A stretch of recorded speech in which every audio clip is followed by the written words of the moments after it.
మీరు ఆలోచన పెట్టండి. కేసీఆర్ నేను ఫ్లోరైడ్ కోసం 12 రోజులు చచ్చిపోతూ అంటుంటే జయశంకర్ ఉన్న వీడియోస్ ఉన్నాయి. వరంగల్కి వెళ్ళి బస్సులు వచ్చి జయశంకర్ నా దగ్గర కూర్చున్నాడు. నువ్వు ఒక్క ఎమ్మెల్యేనే నల్గొండ కోసం ఎమ్మెల్యే పదవి ఉండి ఇవాళ ప్రాణాలు తెగించేస్తామని బస్సులు వచ్చేది. అప్పుడు ఈయన డిప్యూటీ స్పీకర్గా బుల్లెట్ ప్రూఫ్ కార్లో తిరుగుతున్నాడు. తారనాకర్ అధికార బంగ్లాలు ఉన్నాడు. కేసీఆర్ కూడా నా నైతిక హక్కు లేదు నా మీద మాట్లాడతానికి. ఈ బచ్చాయంతా అప్పుడు అమెరికాలో నౌకరు చేసుకుంటున్నాడు. రామలింగరాజు కొడుకెమ్మడి తిరుగుతున్నాడు అమెరికాలో. ఆయన గురించి గడుకోసారి కేటీఆర్ ఏముంది ఆ కేటీఆర్ దగ్గర ఫార్ములా రేస్ ఉంది, 1,00,000 కోట్లు ఆస్తుంది.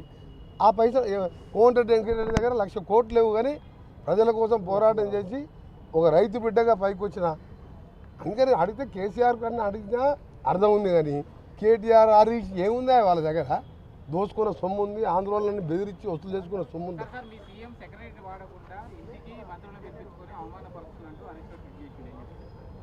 మళ్ళీ హరీష్ రావంటారు మీకు దానికి ఒక డిప్యూటీ లీడర్ ఉంటాడు. బీఆర్ఎస్ ఎల్పీనో టీఆర్ఎస్ ఎల్పీనో 6 ఎమ్మెల్యేలు ఉన్న మా సిఎల్పి నాయకుడు బట్టి విక్రమార్క గారు పాదయాత్ర చేసి 6 అసెంబ్లీలో ఒంటరి పోరాటం చేసి ప్రతి సమస్యని ప్రజలకు తెలియజేసిండు. ప్రభుత్వం దృష్టికి తీసుకొచ్చిండు. 30 మంది ఉండి సరే 10 మంది అంటే వీళ్ళ దోపిడీ తెలిసి వెళ్ళిపోయిన వాళ్ళు. 30 మంది ఉండి కూడా నువ్వు అసెంబ్లీ రాకుండా కేసీఆర్ గురించి ప్రశ్నించకుండా మీరు ఒక్కటే అడుగుతున్నా. మీకు కేసీఆర్ ఈసారన్నా వస్తావా రావా, లేకపోతే రాజీనామా చేసి కొడుకు అల్లుడో ఎవరికో అప్పచెప్పు. అప్పటిదాకా ఈ పిల్లల పేరు తీసుకోవద్దని మీ ప్రెస్ వాళ్ళకి చెప్తున్నాను. నేను నన్ను ఎంతనే తిట్టుకోరు. మీరు మామచాడు అల్లుడు కొడుకు, తండ్రి చాడు కొడుకు. మీరు నాలాంటి మాస్ లీడర్ కాదు. మీరు తెలంగాణ కోసం త్యాగాలు చేయలే. మీరు ఏమైనా కలెక్షన్లు చేసుకుంటూ బై ఎలక్షన్లు చేసుకుంది తప్ప. అందుకని నేను వాళ్ళ కోసం కాదు వచ్చింది గాంధీ భవన్కు. మా పార్టీకి ప్రజలు వస్తే వాళ్ళని కలవాలని మా పార్టీ అధ్యక్షుని ఆదేశం మేరకు రావడం జరిగింది. తిట్టాలంటే చాలా టైం ఉంది. నిన్న నన్ను వాడు వీడు చాలా అన్నాడు. నాకంటే వయసులో చిన్న అయినా కానీ అమెరికాలో చదువుకున్నాడు, గదే నేర్చుకొచ్చుకుని మర్యాద. నేను తిట్టాలంటే తిట్టిననుకో తలకాయ పలికి చచ్చిపోతురాలు. నేను తిట్టదలుచుకోలే. ఎందుకంటే వేస్ట్ ఫెలోస్ గురించి ఏం తిట్టాలి? దీపం పాపం మూతపడే దుకాణం అది. సగం దుకాణం పడ్డది. 9 అసెంబ్లీ పార్లమెంట్లో 3వ స్థానం 7 డిపాజిట్ పోయింది. 10 సంవత్సరాల అధికారం ఉండి లల్లు ప్రసాద్ పార్టీ నయం ఇంకటే. లల్లు ప్రసాద్ జైల్లో ఉన్న కొడుకు 30 ఏళ్ళ పిల్లగాడు ఇవాళ ఎన్ని ఎంపీలు గెలిచిండు, ఎన్ని ఎమ్మెల్యేలు గెలిచిండు.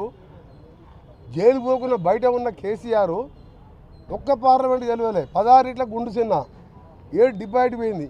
ఇంకా నీ పార్టీ అతను నేను ఆ ప్లేస్లో ఉంటే ఎప్పుడో ఆ పార్టీని మూసేసుకొని ఎగ్జామ్ చేసుకునేవాని పోయి అక్కడక్కడ డబుల్ బెడ్రూమ్లు అక్కడక్కడ టీఏబుల్ కట్టి పేకాటకు బార్ లాగా చేసింది మీరు. టీఏబు కట్టిన కంపెనీలు తీసుకొస్తారా లేడా? ఐటీ మినిస్టర్గా ఉండి నల్గొండల ఎలక్షన్కు నెల ముందు ఓపెన్ చేసిండు మొన్న అసెంబ్లీ ఎలక్షన్ ముందు. అందుకని అంత ఘోరంగా ఓడిపోయిండ్రు. పార్లమెంట్ ఎన్నికల్లో డిపాజిట్ పోయింది. అసెంబ్లీలో 60,000తో నా మీద ఓడిపోతే అక్కడ ఎమ్మెల్యే మొన్న అప్పటి అభ్యర్థికి నా మెజార్టీ కూడా ఓటు రాలేదు. మొన్న పార్లమెంట్ ఎలక్షన్ ఓడిపోయిన ఎమ్మెల్యే అభ్యర్థి సోదరుడు పోటీ చేస్తే 20,000 ఓట్లు వచ్చినాయి. ఎమ్మెల్యే ఎంపీగా పోటీ చేస్తే 20,000 ఓట్లు వచ్చిన ఆయనకు నల్గొండకు వచ్చి నా మీద మాట్లాడితే తెలంగాణ కోసం కొట్లాడి మంత్రి పదవి వదిలిపెట్టి సొరంగం లాంటి ప్రాజెక్టు తీసుకొచ్చి ఫ్లోరైడ్ కోసం కొట్లాడినప్పుడు వీళ్ళ ఆయన డిప్యూటీ స్పీకర్గా అధికార హోదాలో బుల్లెట్ ప్రూఫ్ కార్లలో తిరుగుతున్నాడు. అప్పుడు ఫ్లోరైడ్ కోసం 12 రోజులు నిరాహార దీక్ష చేసిన. అప్పుడు కేసీఆర్ గారు స్పీకర్ హోదాలో ఉన్నాడు.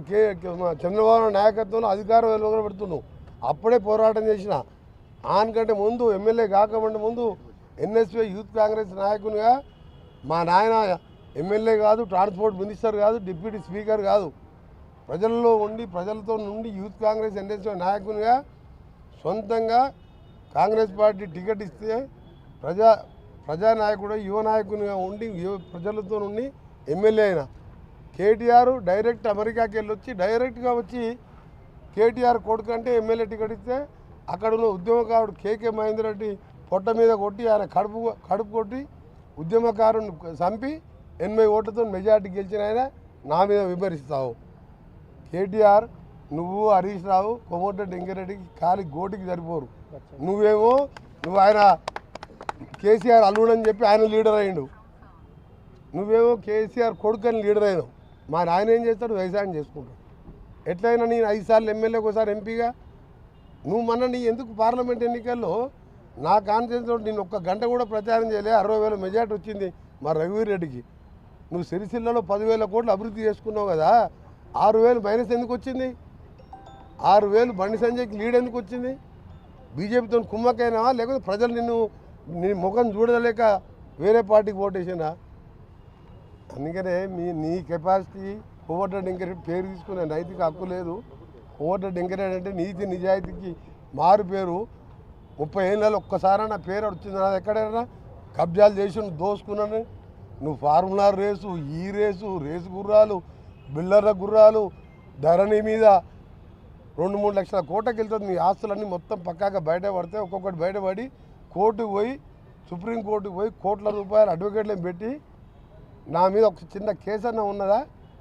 అవినీతి మరకున్నదా? పదవిని 3 ఏళ్ళ పదవి వదిలిపెట్టుకున్నాన్ని మీ నాయన దాకా రాజీనామా చేయ, by election, collection, re election, by election. నేను రాజీనామా చేసినంటే మళ్ళీ చెప్పిన, ఆ రోజు చెప్పిన, గవర్నర్ ఇంటి ముందర చెప్పిన, తెలంగాణ రాష్ట్రం వస్తుంది, వచ్చినప్పుడే మంత్రి అయితే అప్పటిదాకా మంత్రి పదవి తీసుకున్నా. అందుకనే ఆ బచ్చగా